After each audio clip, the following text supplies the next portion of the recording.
Hey everyone. Again, this is Sean with Families Creating Financial Freedom, and I have with us today Marshall Slayton. In my area, he is, without any doubt, kind of the expert attorney in bankruptcy law. He certainly does a lot of advertising. If you're in the area, you've seen his advertising. He's got a wonderful book, which I hope he tells you about. But he's somebody that we all trust in the area. And so I thought, as we talk about different areas of debt elimination, that it would be very powerful, very beneficial if we had somebody that we all trusted as an expert on to answer a few questions. So Marshall, how are you? Doing great. Thanks for having me on the show. Thank you so much. First of all, I know a lot of people don't really understand bankruptcy law, the different types, when it should or shouldn't happen. And so I wanted to ask you, when would somebody or a family know or have an idea when they really should consider bankruptcy? When has it gotten to that point for them? I think that at any point where you are struggling with how am I going to pay these debts in a reasonable amount of time, it's always good to reach out and talk to a professional about what your options are. And one of those professionals would be a bankruptcy attorney. Another professional would be a financial planner. Those are the two that I would talk to about.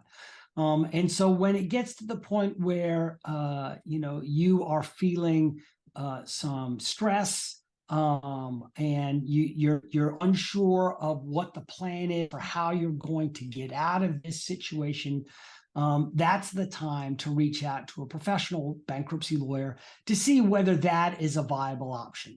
All bankruptcy attorneys in our area, myself included, offer free initial consultations, so there's no cost. In my office, you can do them over the phone, over Zoom, or in person. You can even set them up by going to my website and clicking on it and picking the time you want to meet with an attorney.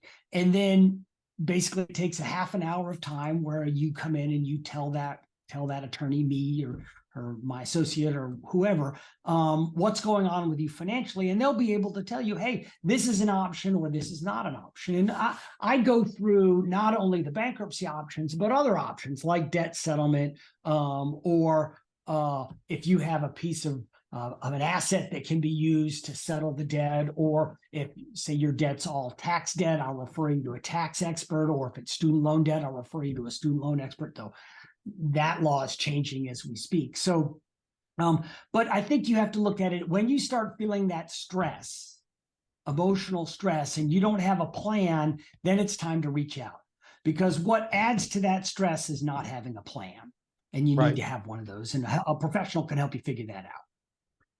Would you venture to say they don't want to wait until they're missing payments and collection letters are coming? Yeah, I think that's probably, I mean, you can certainly do that. If you've waited that long, you can certainly get that at that point. It's better the more time you have to provide that professional to do everything, the better. Right. But it's never too late. Well, it's almost never too late to reach out and ask for help. I mean, I can file a bankruptcy for somebody in an hour. Right. There are a couple requirements they have to do. So if the hammer's going to come down tomorrow on the foreclosure sale, or if the repo guy pulled your truck overnight and you don't know how to get to work, it's not too late. Right. There's always something that can be done. What I think is the worst thing for people is if they do nothing, because then the stress doesn't go away and they don't have a plan to fix it. And that's what we're here for, right? We're here, you and me, to help people fix what has gone wrong. And usually for my clients, it's nothing that they created, right? It's nobody created COVID, right? That was a huge, huge hit to everybody. Right. People lose their job, people get sick, people get divorced. All of those things happen that are outside of your control. And there are ways that you can deal with that, better and worse ways. And again, the best thing to do is reach out to a professional to find out what ways are available and are best for you. You said something that kind of ties into something I mentioned multiple times in my videos, and that is failing to plan is planning to fail. And certainly the more time you give someone like yourself or like myself to help them out, that's giving more time to put a better plan in place. So That's absolutely right.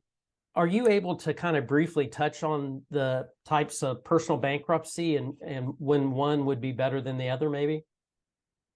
Sure. Yeah. So typically there are two different types of bankruptcy that are available for individuals. There are other types, but they're very rare, so I'm not going to talk about those. The typical ones are Chapter 7 and Chapter 13. Chapter 7 is sort of, some people call it straight bankruptcy, complete bankruptcy. It wipes the slate clean. Basically, you file a bankruptcy, right?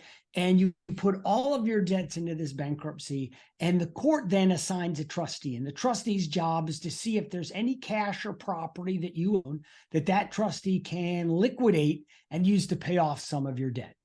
Right? Now, the vast majority of clients that file a Chapter 7 have nothing that the trustee wants to sell. And that's because under Virginia law, and that's where I practice in the state of Virginia, you can protect or exempt a certain amount of cash property from that trustee. So you don't end up with nothing, right? You're allowed to keep $5,000 of cash, $6,000 of equity in a vehicle, $5,000 worth of household goods and furnishings, $1,000 worth of clothing, and few other things, right? So most of my clients, right, their stuff that they own would not sell in a liquidation sale for that amount. So they're able to keep everything they own, right? And they basically get rid of all of their dischargeable debt. Now, not all debt is dischargeable. You can't get rid of student loans unless the law changes. You can't get rid of child support, spouse support, and most taxes, right? Those are things that basically are off the table. But if you have credit card debt, medical bills, old cell phone bills, repossessed vehicles that have been sold, all that stuff is dischargeable, right? Now, a lot of people say, well, won't I lose my home if I file a Chapter 7 bankruptcy? Not necessarily. Under Virginia law, each person who owns the home could protect up to $25,000 of equity in the home if they live there, right? So if it's a married couple, you have to have more than $50,000 of equity in your home for a trustee to try to sell it. So a lot of my clients, they have taken out a mortgage in the past couple of years, refinanced, whatever, and they have less than $50,000 of equity. They can protect that equity, file a Chapter 7, and get rid of all their other debt. Now, there are other nuances. There are other exemptions we can talk about. If you're married and you own the property as tenants by the entirety, the property is protected. That's complicated, right? And again, that's why you want to reach out to a professional to see if they will know all those nuances and be able to tell you, yeah, you got a problem or not. But, Chapter 7 is a great option for people who basically don't have a lot of stuff or don't have a lot of equity and stuff and need a fresh start, need the slate clean. And a common misconception is that people say, well, won't it ruin my credit? I'm like, well, by the time you come to see me, your credit's probably already in the 500s or 600s, right? And 95% of my client scores go up within 12 months after filing bankruptcy.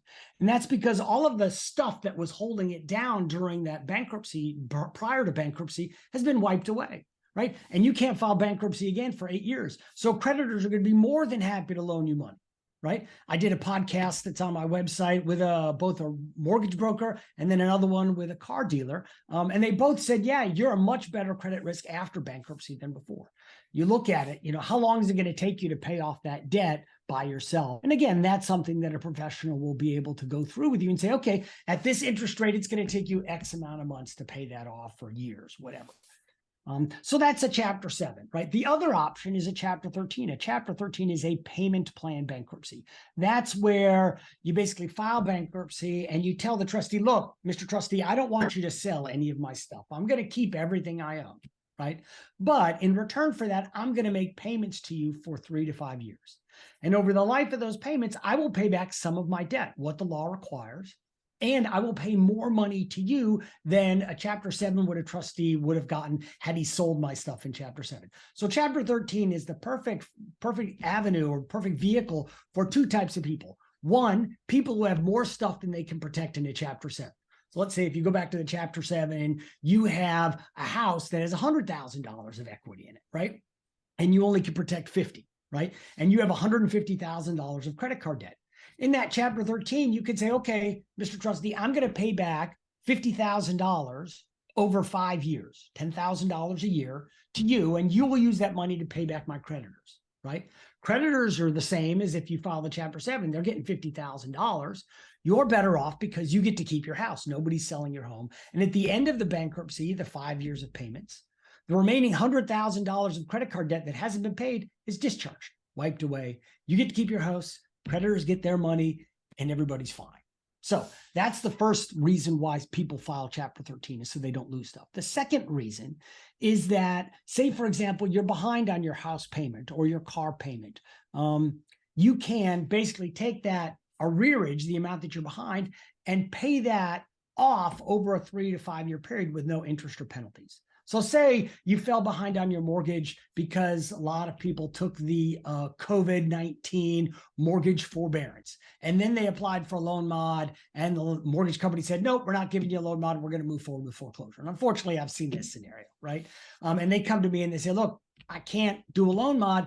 How can I save my house? And I said, well, we can file a bankruptcy and we can take that $12,000, $1,000 a month mortgage payment that you missed for the past 12 months and put in the bankruptcy and spread that out over 5 years. It's much easier to come up with $12,000 divided by 60 months, right, than asking for $12,000, which they're demanding that you pay in, 30 days or whatever. So you can get that cut off. Another thing that a lot of people don't know is in Chapter 13, you can, in some situations, reduce what you have to pay for your secured debt, like most examples, a car or truck payment. The reason for that is that I can take that car payment and spread out the payment for 60 months. A lot of times I can reduce the interest rate because you don't have to pay the interest rate on the contract. You have to pay prime plus 1.5 or 2%, right? Which right now is at 8.5% when you add those two together. And in some situations, I can reduce what you have to pay down to the fair market value of the vehicle. If you financed the vehicle more than 2.5 years ago when you bought it, or if you refinanced it, right, you can reduce it down to the fair market value. And usually, most of my clients, the payoff of their car is greater than the value of their car. So you can basically, let's say the payoff of your loan is $18,000 and the car's worth 10. In that scenario, all you have to do is pay back $10,000 at 8.5% interest over 60 months. Well, that will greatly reduce your monthly out payment that you have to pay out, improving your cash flow, right? So the trick in a Chapter 13 is you have to be able to show the trustee that you can afford whatever that payment is, right?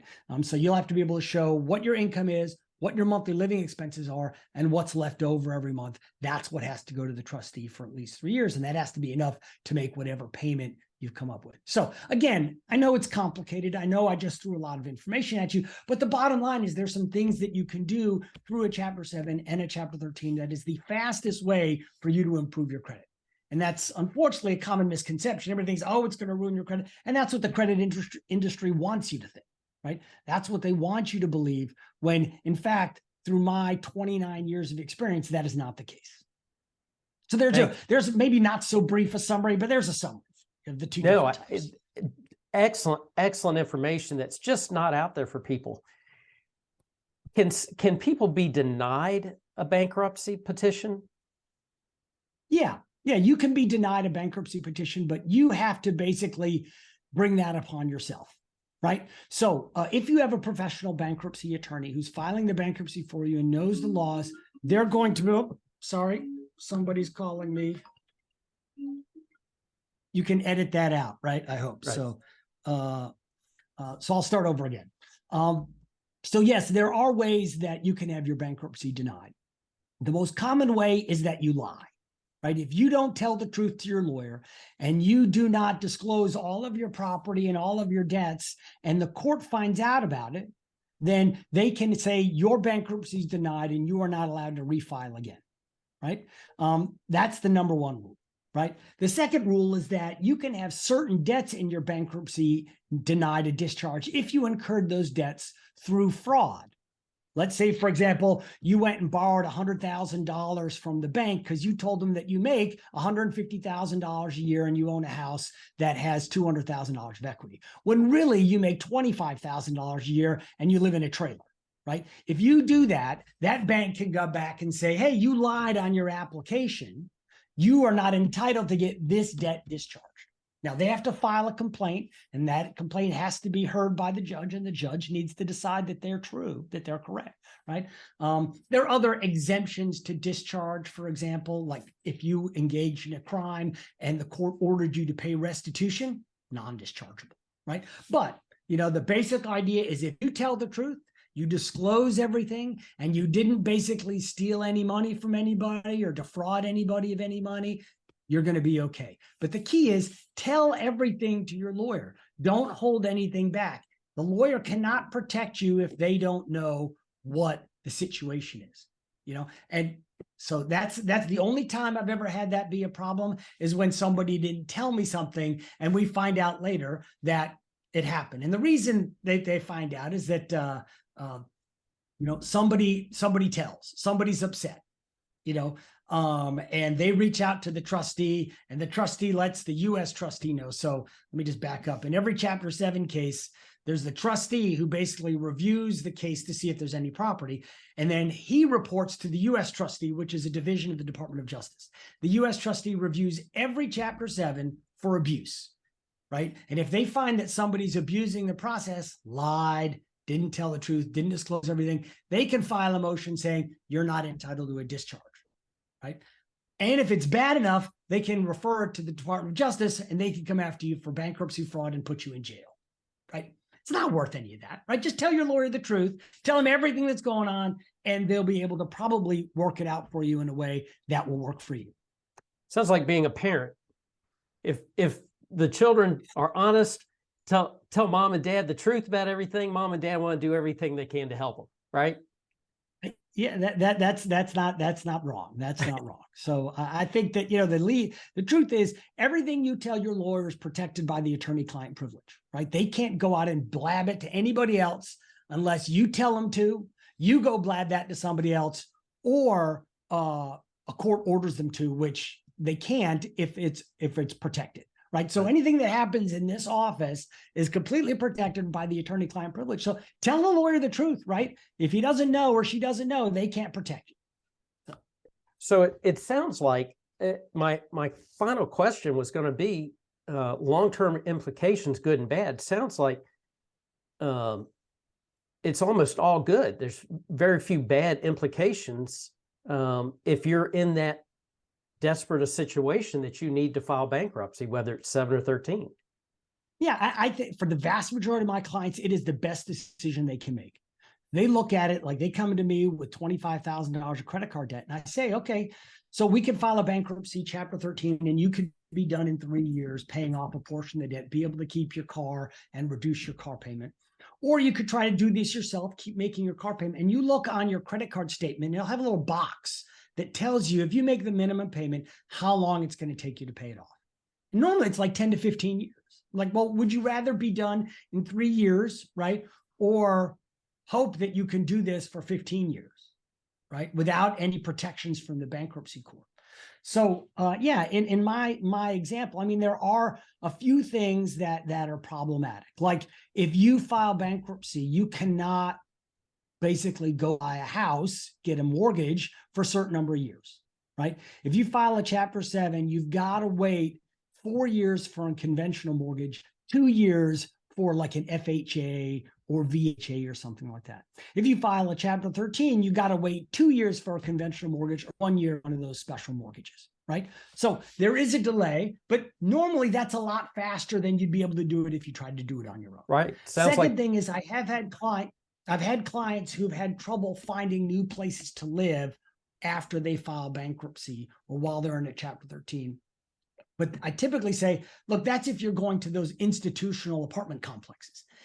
I say, look on Craigslist, try to find a mom and pop that says, hey, he looks like a nice guy. Yeah, I'm going to rent him my duplex. He can live in the basement or whatever on the other side. So that's what I tell people to look out for. Find somebody that you know. But I have had some clients find that difficult.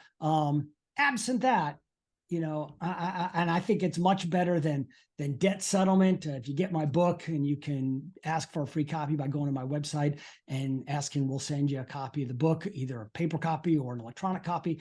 I got a whole chapter on debt settlement companies, and unfortunately they promise a lot and don't really deliver. So that's been my experience. But They do collect their fee. That's what they get up front. They get their fee up front and they promise you the moon. A lot of times they don't tell you that whatever gets written off is then taxable to you as taxable income, which is a huge surprise to a lot of people. So they have $12,000 of debt. They settle it for $6,000. Then they get a tax bill from that settlement company saying that their taxable income just went up by $6,000. So they're going to pay tax on that $6,000, and they don't have that money. They didn't prepare for that. Right. And right. unfortunately, that's a downside of that. Well, that kind of summarized the questions I had. Is there anything else you want to add, or you feel like we should touch on? No, I mean, the bottom line is do something, right? When people come into my office, most of the stress that they have is because they don't know what to do.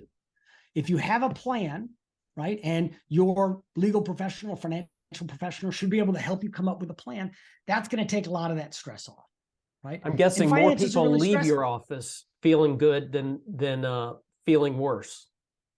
I hope so. I mean, that's my plan. My plan is to give them a plan to move forward. That is not like, oh man, what am I going to do? I have no idea. You have a plan, right? And that takes some of the stress off, because then you know, okay, we're going to do A, then we're going to do B, then we're going to do C, right? And you've got a way out. You see the light at the end of the tunnel, where before that, it just seems like, you know, this dark pit that you're never going to get out of. And that's just what my experience is with my clients over, 29 years. So, well, I appreciate it. I'm going to include a link to your website in the video, and so they can reach out to you through there if they're in Virginia. Do you practice? I practice in the states? Western District of Virginia. Okay. So I practice in the Western District of Virginia, which is basically Louisa County and west. Okay. So, and anyway, we can also reach out to you. You can go to the website and get a copy not, of we your can book. refer you to somebody in the Eastern District. Yep. You can get Great. a copy of my book. Just, you can reach out to us or go on the website and request it. Well, thank you. I appreciate your time. Glad to do it. Thanks for having me on the show, and you have a great day. You too.